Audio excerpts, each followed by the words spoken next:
Stress से happy learning. इस video में हम घरों में लगाए जाने वाले जिसे आमतौर पर मेन स्विच के नाम से जाना जाता है उस पर चर्चा करेंगे। वीडियो को एंजॉय करिए, लाइक करिए, कमेंट करिए और सब्सक्राइब करिए। आप अभी स्क्रीन पर TPN स्विच देख पा रहे हैं। TPN means triple pole. ये एक पोल, ये दूसरा पोल, ये तीसरा पोल और ये न्यूट्रल। तो ये TPN स्विच है। TPN स्विच का उपयोग बड़े बिल्डिंग में और अपार्टमेंट वगैरह में ज़्यादातर होता है।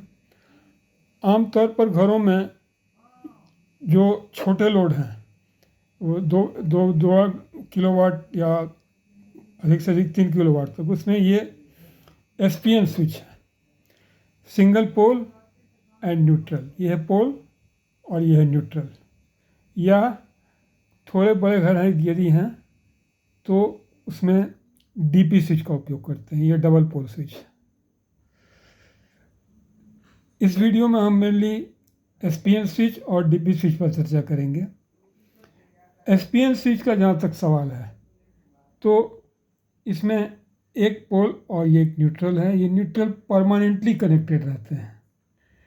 इसके जहाँ तक कंट्रोल का सवाल है तो ये इसमें एक लाइव वायर होता है, कोई एक फेज होगा और ये न्यूट्रल होगा। न्यूट्रल में फ्यूज नहीं होता है, ये सॉलिडली लिंक्ड होता है। किसी मोटे तार से ये इसको लिंक किया जाता है क्योंकि न्यूट्रल किसी हालत में फेल नहीं करना चाहिए। अगर DP स्विच की बात करें तो इसमें 2 सर्किट को कंट्रोल किया जा सकता है, या 2 सर्किट नहीं, एक सर्किट को इस फ्यूज से, दूसरे को इस फ्यूज से, या 2 सर्किट नहीं तो एक को फेज से और एक को न्यूट्रल से कंट्रोल किया जा सकता है। यहाँ तक एप्लीकेशन की बात करें तो SPN स्विच जो हैं ये इनका उपयोग होता है लो पावर डिवाइसेस जैसे लाइट, फैन इत्यादि छोटे डिवाइसेस के उपयोग के लिए। और DP स्विच का उपयोग होता है हाई पावर अप्लायंसेस जैसे हीटर, मोटर इत्यादि के लिए।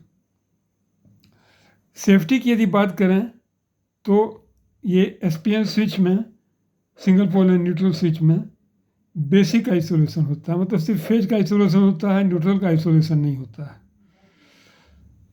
जबकि DP स्विच में दोनों ये आइसोलेशन, ये जब इस नॉब से इसको काटते हैं तो ये दोनों आइसोलेट हो जाता है। आप SPN स्विच में आप देखेंगे कि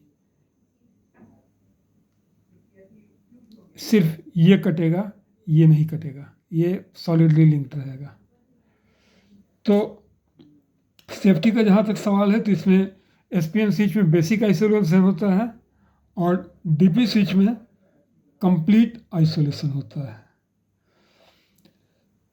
कॉस्ट की यदि बात करें तो SPN single pole and neutral switch जो हैं ये थोड़े कम कॉस्टली होते हैं। ऑफ कोर्स इसमें एक ही किटकैट है और तो ये थोड़ा कम कॉस्टली होंगे और DP स्विच कुछ अधिक कॉस्टली होंगे। लेकिन DP स्विच में एक ही खतरा है कि जब सिस्टम ऑपरेशन में है तो ऑपरेटिंग कंडीशन में हो सकता है कि ये कुछ ज़्यादा करंट लें, तो उस ज़्यादा करंट लेने की स्थिति में फेज की जगह न्यूट्रल ट्रिप कर जा सकता है और फेज कंटिन्यू रह सकता है। तो ये फेज का कंटिन्यू रहना, न्यूट्रल का ट्रिप करना सिस्टम के स्टेबिलिटी के लिए और स्टेबलाइजेशन के लिए अच्छा नहीं होता है। इस वीडियो में इतना ही। Thank you. Stay safe, happy learning.